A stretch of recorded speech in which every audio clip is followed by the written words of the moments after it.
Gəlin 9 iqlimə səyahət edək.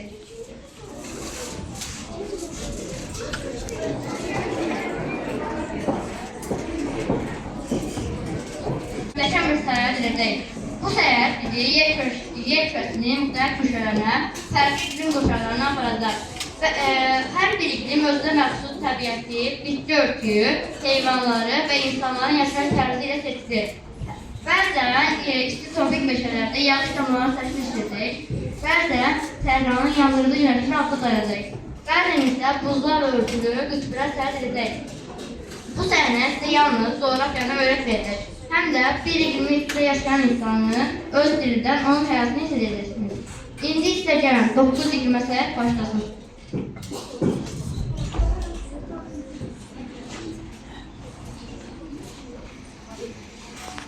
Biz yer kürəsinin ən isti və ən rütubətli bölgələrindən birindəyik. Bu ekvatorial iqlim qurşağıdır. Burada temperaturu çox yüksək olur. Demək olar ki, fəsillər hiss olunmur. Burada tez-tez və bol yağışlar yağır. Gün ərzində bir neçə dəfə yağış müşahidə edilir. Bəli, biz burada yağışı çox öyrəşmişik. Demək olar ki, hər gün torpaq ıslanır və hava rütubətli olur. Ətrafımız sıx tropik meşələrlə doludur. Bu meşələrdə rəngarəng quşlar, meymunlar və yaşıllıqlar doludur.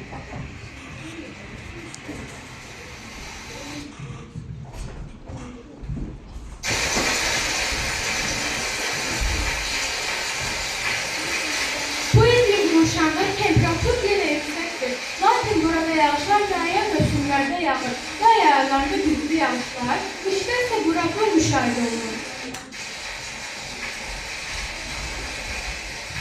Doğrudur. Bizdə el boşluğu çox yaxşıdır. Torpaq suyla zəngin olur və bitkilər sürətlə böyüyür. Qışda isə hava çox quru olur. Biz ananas, banan və digər tropik meyvələr yetişdiririk. Təbiət bizə səxavət və neymətlər bəxş edir.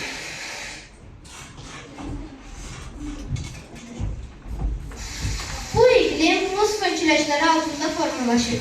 İlin müəyyən dövrlərində külək istiqamətini dəyişir və bu da yağıntının paylanmasına ciddi təsir göstərir. Qışda quraqlıq, yayda isə bol yağışlar müşahidə olunur. Doğrudur. Bilirsiniz, yay gələndə güclü yağışlar başlayır. Bəzən yağış o qədər yağır ki, çaylar daşır. Amma bu yağışlar bizim üçün çox vacibdir. Çünki düz sahələr su ilə təminlənir.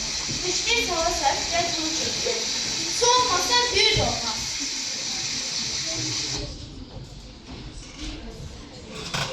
Burada quraqlıq çox olur, yağıntı isə az. Gündüzlər temperatur çox, axşamlar isə xeyli düşür.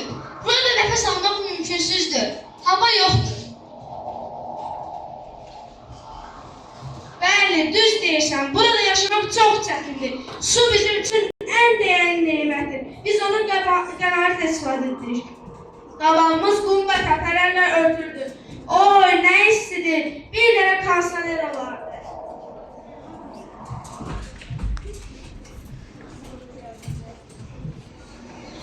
Hazırda bir aralıq iqlim qurşağındayıq. Bu iqlimdə yaylar, isti, quraq, qışlar isə mülayim və yağışlı keçir. Temperatur çox nadir hallarda kəskin dəyişir. Bəli, bizim bölgələrdə yayları çox isti olur. İnsanlar daha çox dəniz kənarında vaxt keçirirlər. Qışda isə yağışlar torpağı canlandırır. Biz portağal, banan, üzüm kimi meyvələr yetişdiririk. Həm təbiətimiz, həm də iqlimimiz çox əlverişlidir.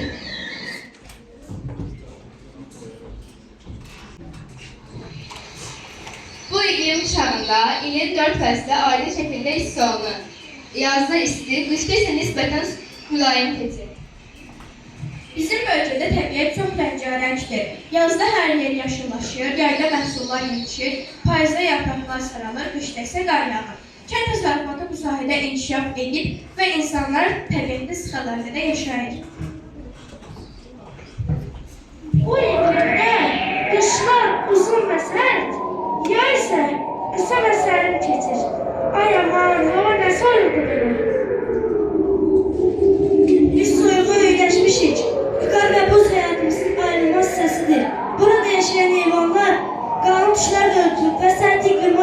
yanaşı biz isə isti geyimlərdən istifadə edərək həyatımızı davam etdiririk. Bu yer kürəsinin ən soyuq bölgələrindən biridir. Temperatur il boyu aşağı olur. Torpaq daim donmuş vəziyyətdə olur.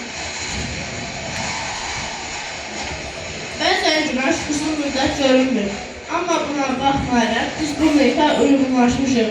Ağ aylar, sürüklər, burada yaşarıq. Biz bu təbiətin bir hissəsiyik. Ayıya və qatı.